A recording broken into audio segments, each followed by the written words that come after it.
16 मई को बिरसा थाना के ग्राम माटी की रहने वाली आदिवासी बालिका आरती मरकाम उम्र 14 वर्ष की लाश लोरमी रोड के जंगल में मिली।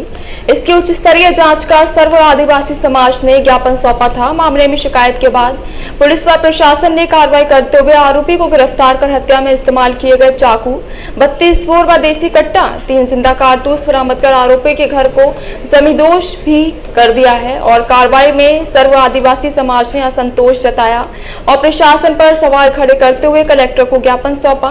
सर्व आदिवासी समाज ने इस घटना को लेकर आक्रोश जताते हुए आरोपी को कठोर से कठोर दंड देने व बंदूक प्रदान करने और हत्या में सहयोगियों को मुख्य आरोपी बनाकर कड़ी से कड़ी सजा दिलाए जाने की मांग की है। आदिवासी विकास परिषद के तहसील अध्यक्ष मनशाराम मडावी ने प्रशासन की कार्रवाई पर सवाल उठाते हुए कहा कि प्रशासन ने जल्दबाजी में कार्रवाई करते हुए आरोपी के पुराने खाली व अनुपयोगी मकान को तोड़कर दिखावा किया है, जबकि प्रशासन को आरोपी का वर्तमान में निवासरत मकान को तोड़ना चाहिए जो अतिक्रमण के दायरे में आता है। इससे दस्तावेज भी हमारे पास उपलब्ध है। प्रशासन की इस कार्रवाई से असंतुष्ट हैं। इसको लेकर के जिला कलेक्टर पहुंचकर ज्ञापन के माध्यम से उचित कार्रवाई की मांग की। साथ ही 10 दिनों का समय भी सर्व आदिवासी समाज द्वारा दिया गया। उचित कार्रवाई नहीं होने पर समाज द्वारा उग्र आंदोलन किया जाएगा। इसकी पूर्ण जिम्मेदारी शासन प्रशासन की होगी। आज बैहर बिरसापुरा परसवाड़ा क्षेत्र से हम लोग जो है एक सामाजिक रूप से ज्ञापन सौंपने यहाँ पर कलेक्टर महोदय को ज्ञापन देने आए थे, क्योंकि इसके पहले हमारी सामाजिक बैठक 20 तारीख को हुई थी एक घटना को लेकर के। वो घटना ये है कि एक बिरसा विकास खंड के अंतर्गत एक दमो क्षेत्र में एक माटे गांव है। उस माटे गांव में एक नाबालिग लड़की के साथ में जो अत्याचार हुआ उसको गोली मार करके उसको हत्या कर दी गई। उसको लेकर के 20 तारीख को जो है बैठक हुई, सामाजिक बैठक, और उसमें निर्णय ये लिया गया कि प्रशासन को एक ज्ञापन दिया जाए और उसके जो अपराधी हैं जिन्होंने जो मारा है उसको कड़ी से कड़ी सजा मिले, उसको फांसी हो। और उसके जिस तरह से मध्य प्रदेश और जो उत्तर प्रदेश में हम लोग देख रहे हैं कि इस तरह से जो नाबालिग के साथ में जो अपराध किया जाता है, उनके साथ में रेप किया जाता है और उसके साथ मर्डर कर दिया जाता है, ऐसे लोगों के मकानों को जमींदोज किया जाता है। हम लोगों ने भी इसी तरह से मांग किया कि अगर उत्तर प्रदेश और मध्य प्रदेश में इसके ये जो सरकार है, पूरी सरकार उन्होंने जिस तरह से किए उनके साथ में, तो यहाँ भी होना चाहिए। इस तरह से हम लोगों ने मांग रखा और उसके चलते क्या हुआ कि 24 तारीख को प्रशासन ने एक्शन में आकर के और जो अपराधी के को गिरफ्तार किया और गिरफ्तार करने के बाद में उनके मकान को जमींदोज करने की कार्रवाई की गई, जिससे लगा कि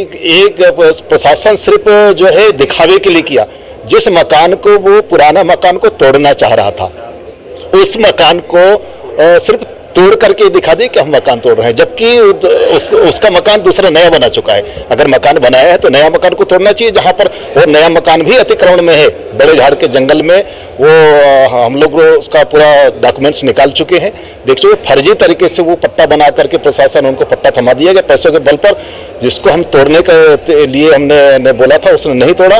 जब नहीं तोड़ा तो पुनः हम लोगों ने जो है 24 तारीख को एक बैठक ली और बैठक में ये फिर से निर्णय लिया और हम लोगों ने जो अभी तक के एसडीएम साहब के को हमने ज्ञापन सौंपा, तो हम कलेक्टर महोदय को ज्ञापन सौंपने आए हैं, उनको सूचना करने आए हैं कि वो जो उसका वास्तविक जो मकान है जहाँ पर रह रहे हैं उसको जमींदोज होना चाहिए।